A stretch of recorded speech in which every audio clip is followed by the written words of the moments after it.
In September 2011, the Occupy Wall Street encampment captured the public's attention. Within months, however, it faded from the mainstream media, and many think the movement has died. In this presentation, we will discover some of the ways the Occupy movement continues to bring change to our communities, including Strike Debt and Occupy Sandy. In this presentation, Derek Tennant will facilitate an Occupy experience based in part on his work as a facilitator in several General Assemblies held by Occupy San Jose in 2011 and 2012. Let's give our speaker a good hand. Thank you, Tennant.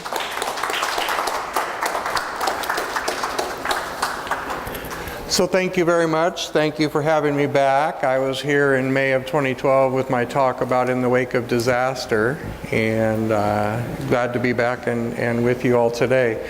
So welcome to the Occupy Palo Alto General Assembly. And you notice I use Occupy Palo Alto kind of lightly here, pointing out that there is no dogma, there is no requirement, there is no membership to name your group Occupy. It's about a movement, it's about a mindset, it's about a consciousness, not about regulations and rules. And so what I want to do this morning is kind of give you a taste of what an Occupy General Assembly is like. And so I will need some volunteers. I would like somebody to take notes during the first part here, and then I'm going to break you up into groups, and somebody will have to take notes as we come back and report back what our groups have talked about. So would somebody volunteer to be a note taker? Okay, thank you very much. And next I have Vibes Watcher. Vibes Watcher, that position is basically just kind of keeping an eye on the atmosphere in the room, the temperature of the room, and making sure that people's needs are being met. And then I would like somebody to take stack, and what that means is I need, as we get into discussion periods here in the group, people will raise their hand and want to speak. I need somebody to keep track of who's next. And one important aspect of taking stack that we always used in our General Assemblies was we gave preference to people whose voices are not normally heard.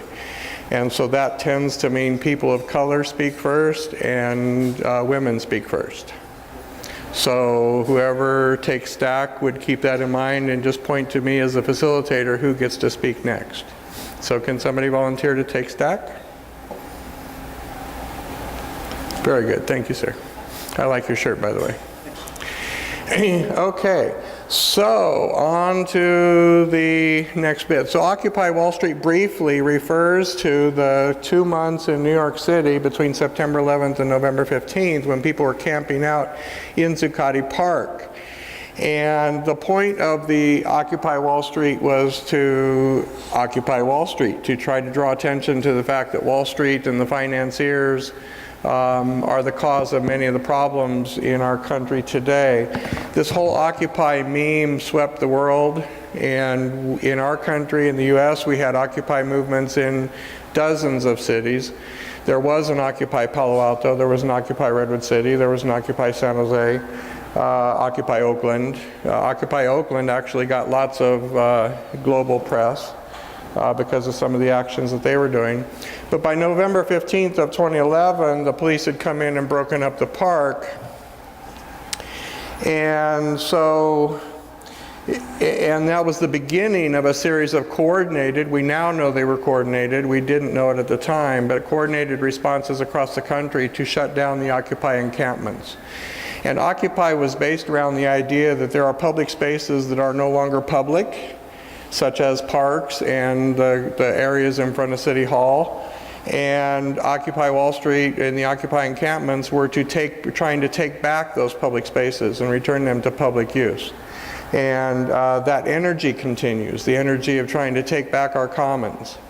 Our commons over the last 50 years has been eroded. More and more things that used to be public are now private, and that generally means for profit. And so the focus of the Occupy movement, the Occupy spirit, was really around economic issues. It's focusing on Wall Street and the way markets and banking, markets meaning stock markets and other financial derivatives, financial products, if you will, the way that those markets and banking are reassigning wealth from the 99% to the 1%. Focusing on the issue of foreclosures, because remember in 2011 we were still having lots of difficulty with foreclosures. We still are today actually, but you don't hear about it on the news. Foreclosures, people being forced out of their houses because they're unemployed or because their balloon payment makes their mortgage payment untenable. We still have issues around debt. We're talking about debt at the personal level, credit card debt, student loan debt. Issues people have with defaulting on their debt. We have issues at the public level where we're talking about austerity and the national debt and how the national debt's getting out of hand and we need to cut services in order to save money to be able to pay off our debts. And then money corrupting politics. Now I put this up here a couple of months ago when I was putting this presentation together, and what did we have this week? We had another big Supreme Court decision kind of saying the Occupy ideal of keeping money out of politics is further away now than it's ever been before. And so we still have lots of work to do. Occupy spirit was based on the principles of consensus and inclusion, to reach consensus rather than having a dictator or a tyrant tell you what to do. To reach a consensus where we have taken care of everyone's needs, meet everyone's needs in a spirit of inclusion, including the entire community and making sure everybody's taken care of. And so those were the spirit of Occupy, and it's a little hard to see on this screen, I apologize, but all these pictures were taken during the September 17th 2013 two-year anniversary of Occupy in New York City. And I was including it in this presentation just to give you an idea that the Occupy spirit itself is still alive. And I want to point in today's talk, I want to talk to 4 particular areas where Occupy still is growing, expanding, and making a difference. One of those areas is Occupy Sandy. One is strike debt, one is the Keystone XL pipeline activism, and then one doesn't really have a name, it's local community building, and I'll come back to that in just a second and get into that in just a little more detail. So, if you remember my talk in 2012, I did not have a chance to talk about Sandy because Hurricane Sandy had not happened yet. Hurricane Sandy came in October 29th of 2012, devastated the New Jersey shoreline and much of New York City with the storm surge that accompanied Sandy. And I work for FEMA, if you remember my talk from 2011 or 2012, I worked for FEMA after big storms. I was in New Jersey for Sandy. I was actually driving into the eye of Sandy as it came on shore. And so I got to see the government response to Sandy, but the government response to Sandy leaves out a whole wide swath of the population, especially people that don't have resources. And in New York City, there was so many problems getting resources, food, shelter, and clothing to people that didn't have lots of money in the bank, that didn't have mortgages and own their own property, that were renting and were on public assistance. There was very little help for those people, and so this movement, Occupy Sandy, sprang up. Occupy Sandy is still active today. They're working on rebuilding some of the areas that were completely wiped out in New York City. They're working on trying to get public assistance for the people that were cut off because of Hurricane Sandy. And they took the Occupy Sandy name because the people that were involved in this were literally some of the people that came out of Occupy Wall Street. And I will point out, I don't want to get too deep into this story, but there were about 30,000 people in New York City 2 weeks after Sandy who were trapped in their apartments on the upper floors of buildings that did not have power anymore. And nobody at the government level had thought to go door to door in these 40 and 50 floor apartment buildings, public housing buildings, and check on the residents. And there were people in wheelchairs with limited mobility, no power to the building. They had no heat, they had no elevators, they had no communications, they had no way to heat food, and it was snowing outside. And this was the impetus for Occupy Sandy, was a group of volunteers went door to door and found some of those people and brought them out. And they realized the government was dropping the ball. And that was the impetus for Occupy Sandy. So that points to one of the things I want to talk about today is how do we deal with disaster response at the community level? And what can we do to be better prepared for not needing government assistance during or following a big disaster. So in November of 2011, when Zuccotti Park was cleared out and the People's Library was thrown in the dumpster and they were, the General Assemblies were no longer allowed to be held because the park had been taken away, the people that were left afterwards got together and decided they wanted to come up with a plan. They wanted to come up with some kind of project that the Occupy Wall Street movement could morph into to be able to make a difference in the economic situation in our country. They spent about 6 months doing their research, and they realized that this economy is based primarily on debt. And debt creates money, and the banks profit from the interest paid on debt from money created out of thin air. And the corollary to this is when you pay off your debt or when you default on your debt, you are destroying money. And so if you want to bring down an economy, if you want to hurt the banks, if you want to take away their profit, that one of the ways to do that is to get rid of debt. And if we think back historically, before the US, but we think back historically when there were kings and kings were minting money, and every 10, 15 years, 20 years, a king would die and the new king would take over and mint new money. All of the old debts were forgiven because that was money under the old debt system, under the old money system. Now there's a new money system, everything starts clean. So debts were being constantly forgiven on a national basis because of the way money was being handled back in those times. We haven't done that now for over 100 years. We haven't switched money systems. And so the movement that the Wall Street people, Occupy Wall Street people came up with as a way to strike back at the economy was strike debt. And with strike debt, they're talking about two things. One is to bring this conversation out into the public about what does it mean to borrow money and not be able to pay it back? What does it mean to borrow money and then decide not to pay it back?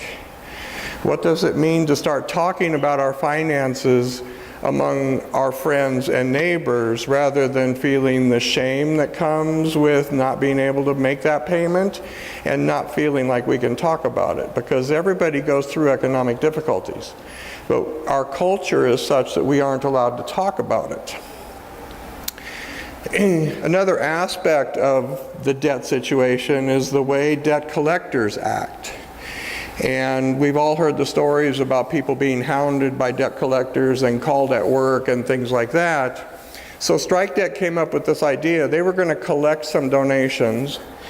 And I have some numbers up here on the screen. As of March, as of last month, they had collected $700,000. And the way the debt system works in this country, when a hospital decides they're not going to be able to collect this medical debt from a patient, they sell that debt to a debt collector for 2 cents on the dollar. The hospital no longer expects to get paid for that debt, but now they have a few coins in their pocket and they're willing to let that go. And so they have basically forgiven the debt for 2 cents on the dollar. And now it's up to the debt collector to hound those people, and whatever the debt collector gets from those people, that's their profit. So what Strike Debt decided to do was have what's called a rolling jubilee, and they've done this twice now. They've taken this $700,000 and they have bought medical debt to the tune of $14 million and then forgiven it. Okay, exactly. Sent a letter to the people that had a debt to the hospital and said, never mind, this will never come back and haunt you again. And again, it's kind of to get attention, but it's bailing out the people that need it. And they were very particular about choosing medical debt because medical debt is among all the different kinds of debt, houses, credit cards, student loans, all of the other major kinds of debt you choose. Medical debt you do not choose. So you cannot make the argument that they owe that hospital that money because they chose to go there and take on that debt. Okay, so I think that was a very, very important and very interesting choice. So this whole idea about strike debt is to look at this economic system and how that can change by the people coming together. Next, I want to talk about Keystone XL. So there's a pipeline being built, and the pipeline is actually completed. I don't know if you've heard that in the media. The pipeline has been completed, and they are moving tar sands through the pipeline despite the great efforts of the people that were out there actually getting in trees so that they could not bulldoze the trees. I don't know if you can see it, but there's somebody right up here in the tree to make way for the pipeline, to build the pipeline. They did direct action. They tried to get in the way. They locked themselves to bulldozers. They did all kinds of things trying to stop what was happening out there as they were building the pipeline. There's movements all over the country, little neighborhood groups coming together and saying, we don't want the pipeline going through our neighborhood. And so they're trying to stop it. The sad thing is, despite all these efforts, it's been completed, yes, but it didn't really matter. Because you may have heard back in 2010, I think it was, Warren Buffett bought BNSF Railway. He did that because he saw that there was going to be issues over this pipeline, and the alternative to moving the tar sands through pipeline is moving it by rail on trains. And what have you been hearing a lot about lately? Train wrecks. Okay, that's because they were having issues with the pipeline, and so they've shifted their emphasis to transporting the tar sands over to the railway system. And now we're starting to see the impact of that. I wanted to bring this up for two reasons. These are not Occupy people per se. They're not using the title Occupy, but this is the spirit of Occupy, where we say we're not going to do this in our neighborhood. We're going to get together and try to stop it. And so speaking of stopping things in our neighborhood, this is the fourth thing I wanted to look at today, reclaiming our commons. So much of the public spaces we used to have 50 years ago when I was growing up, we don't have anymore. And today, if you're going to get a group of more than a handful of people, literally more than 4 or 5 people together and have some kind of meeting, you need a permit. You have limits on the sound you can make.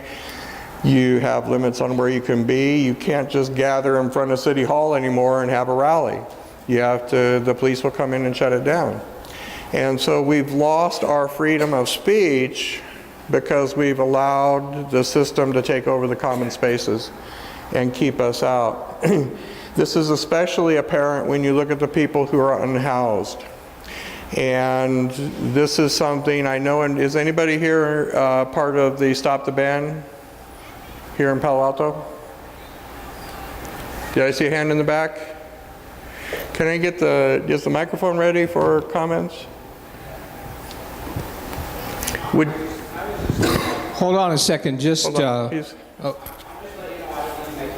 Okay. Raising his hand for, okay, so head back there, I'll get to his comment in a second. He wants to make a comment, let's let him.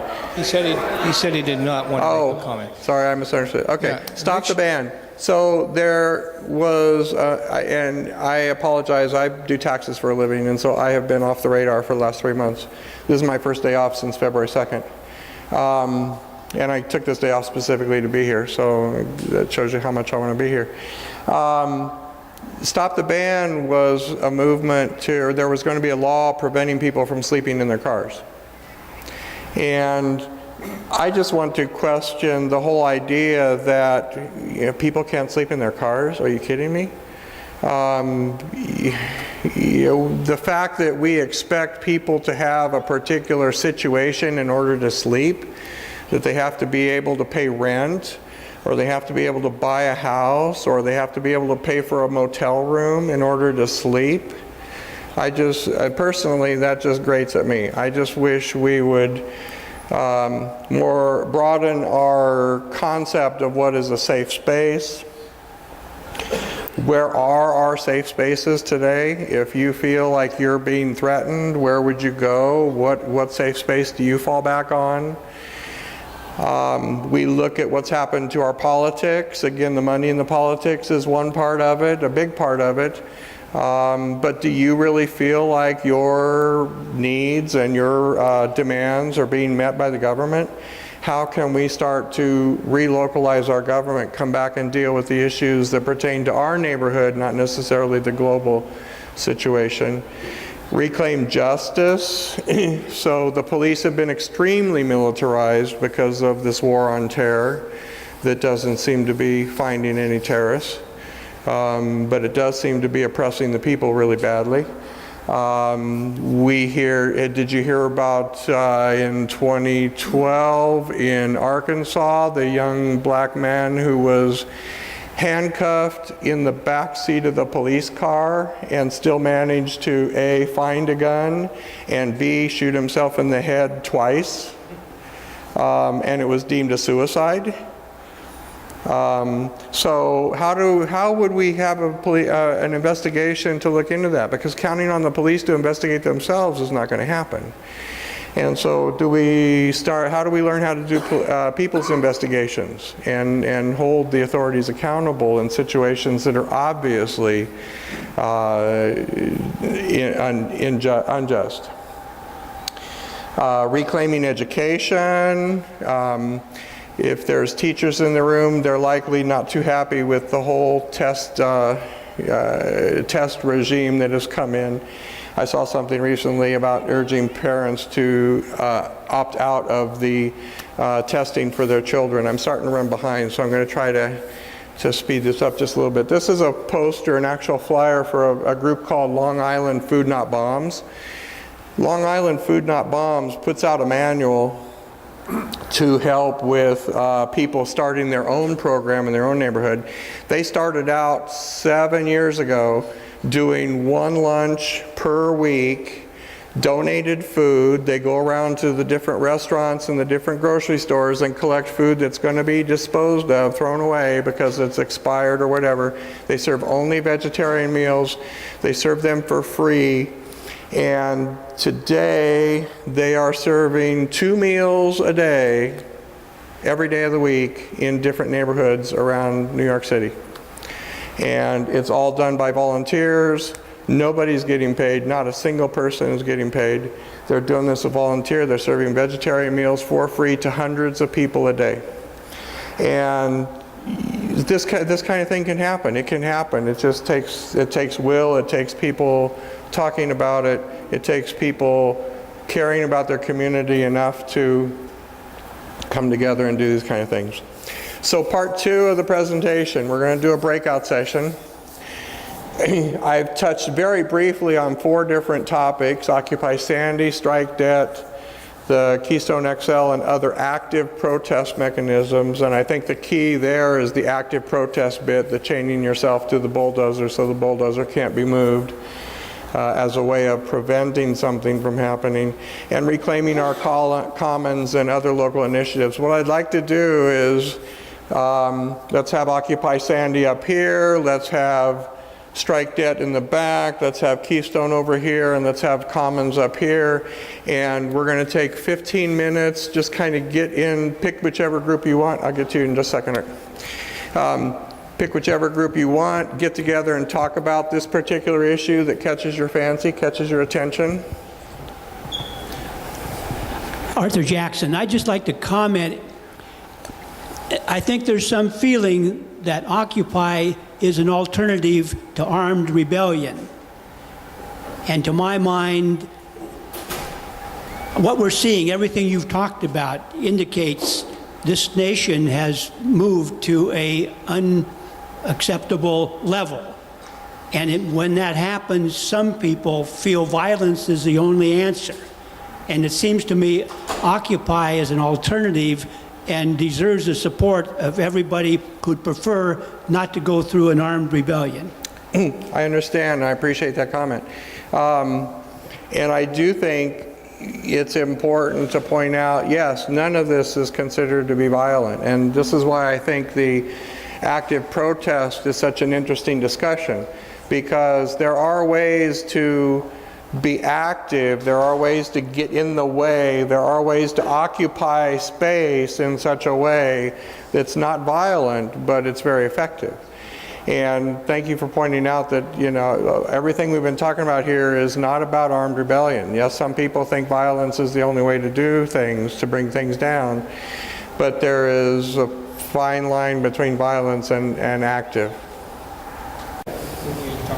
Our group discussed the Keystone Pipeline matter, and we brought up briefly the desirability or not of how much oil we develop, but then we went into just the matter of people being opposed to a program which corporations were overriding them on, essentially. As our speaker today mentioned, the corporations have built this pipeline anyway, and we've all been aware. I'm sorry? He's coming up to turn it up. Oh, he's going to turn it up still can't here. hear. Okay. So the question came up, should people resist when something like this, the building of a pipeline, is occurring and corporate interests are overpowering the people in terms of forward momentum on the project, in terms of controlling the political system?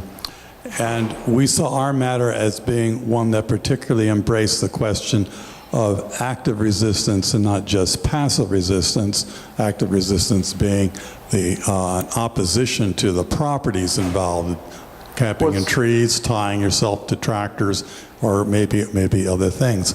And we all agreed that it was necessary for people to become actively involved, and that in a time when corporate money essentially also has much more effect on the government, it may be even more important, it was brought up, for people to take an active resistance in numbers. That is a major and important force for the continuance of a democratic system.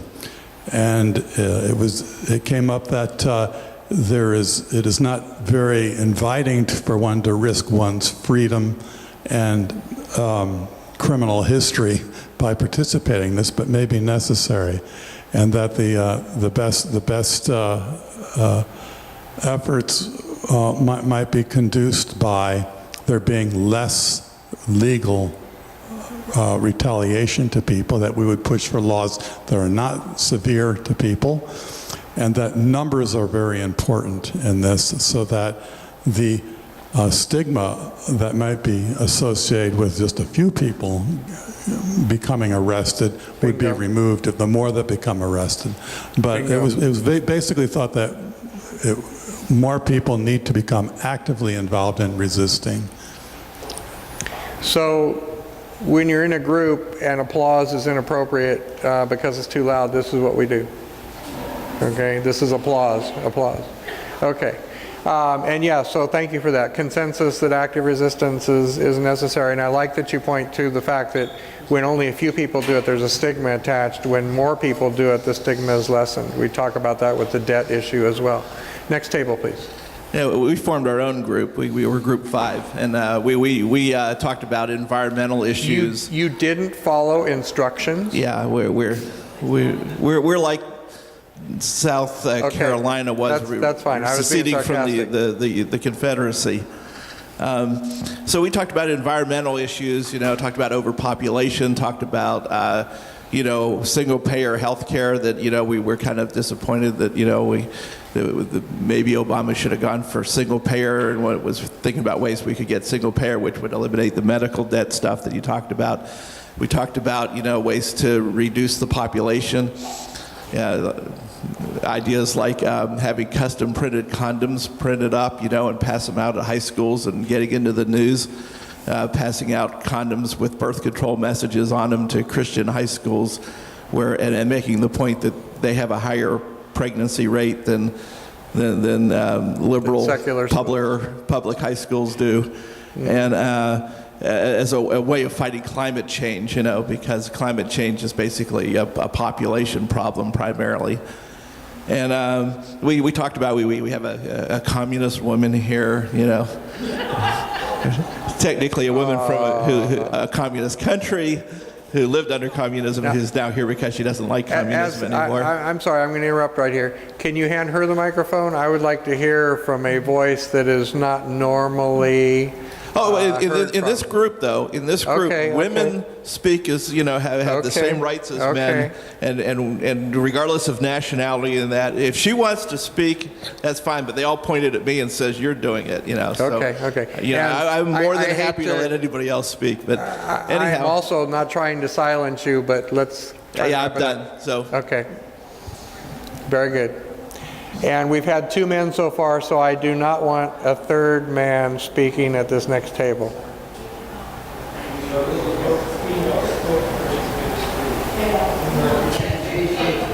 Thank you. I'm only doing it because the man that was supposed to be left early. That was a chicken thing. Okay. But anyway, we were talking about the strike debt, and we thought that was... Naturally, we all agreed with that, and we talked about student debt, we talked about health care, again, wondering if the Affordable Care Act would take care of that.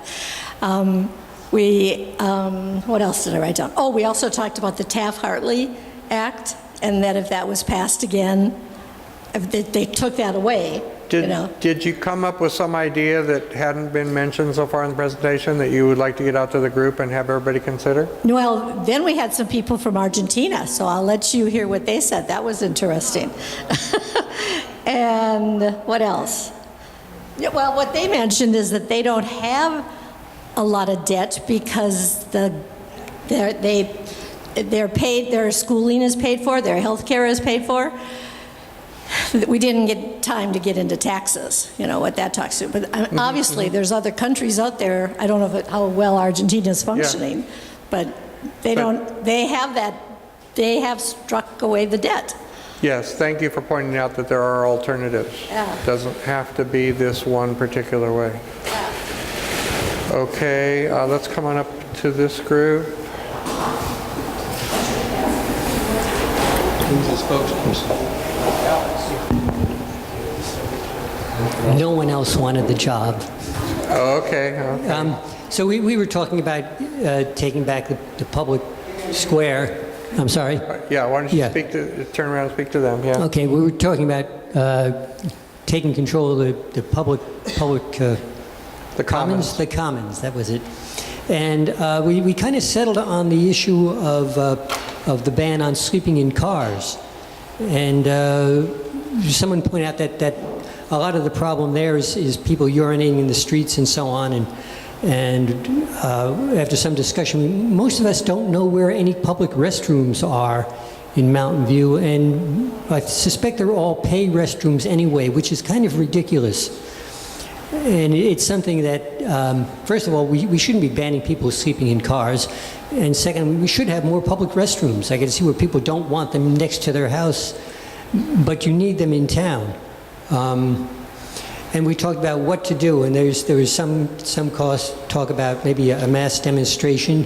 One of us pointed out that she's engaged in civil disobedience and has been arrested, and sometimes you have to take that risk. The other comment was that we should keep track of what's happening in our local public, our city councils. Yes. That's the first place to speak up. Mm-hmm. And there was some comment that the root cause of this particular problem is that the powers that be don't really want poor people in their town at all. And that's one way of making it unpleasant enough for them to move on. And that pretty much covers what we discussed. Very good, thank you.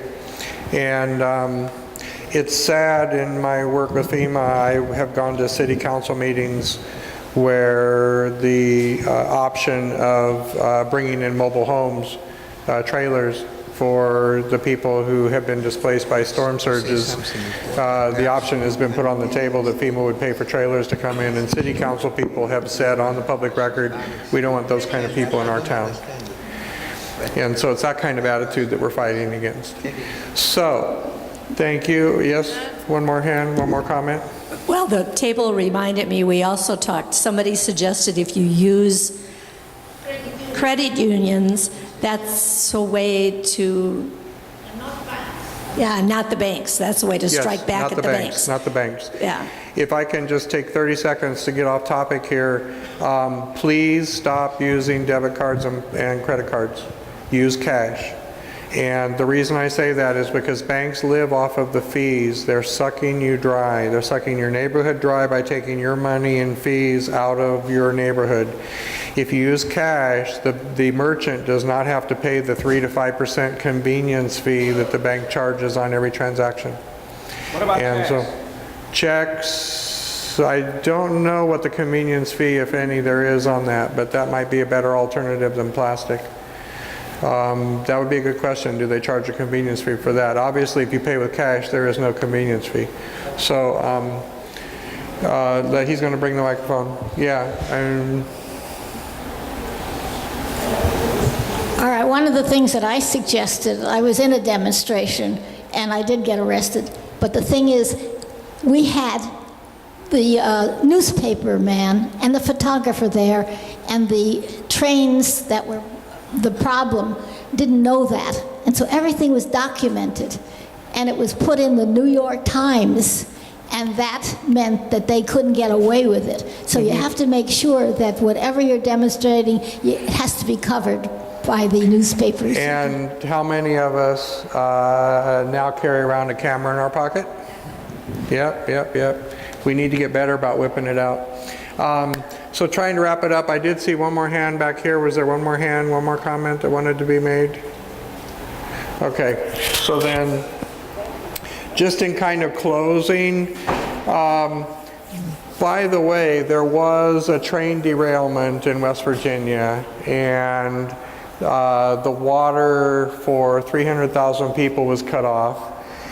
And they had no water for, I think it was 9 days before the state government said, oh, never mind, it's safe, you can drink it. And people were still going to the hospital. And so a particular call went out, and the Occupy Sandy folks organized a relief effort to bring drinkable water into West Virginia. This is still ongoing for about 50,000 people. There's still 50,000 people from January left today that can't drink their water. So just to close up here and try to end this on time. So I'm sorry you can't read that very well in the back. What if Occupy was just the beginning? What if this idea, this spirit of making economic change and reclaiming our commons and including more people in our circle of care, what if that is just the beginning? And what does that world look like if we can start to bring together our communities and help each other? And not just the people that we know well, but people that we've never met before. And, oh, wrong slide, wrong presentation. Thank you very much. Okay, I just wanted to point out that we have about probably 6 or 8 more minutes. So if you wanted to have some more questions, Absolutely. okay, looks like we've got 2 hands going up, huh? I'm sorry, I was watching that clock up there and it didn't look like 6 or 8 minutes, but okay, go ahead. Oh, I want to say, I think on the big picture, I think the problem is we don't have national laws to help homeless people. We don't, the Declaration of Human Rights says that everyone has the right to the basic necessities of life, shelter, food, and so on, the right to food. And we don't have, that's not recognized in this country. The laws are stacked in favor of the rich and the corporations. And so to solve a lot of these problems, like helping people, I think there's this idea of taxing the rich. And well, the Congress won't act on these things because they're taking money. It's called donations, but they're basically bribes.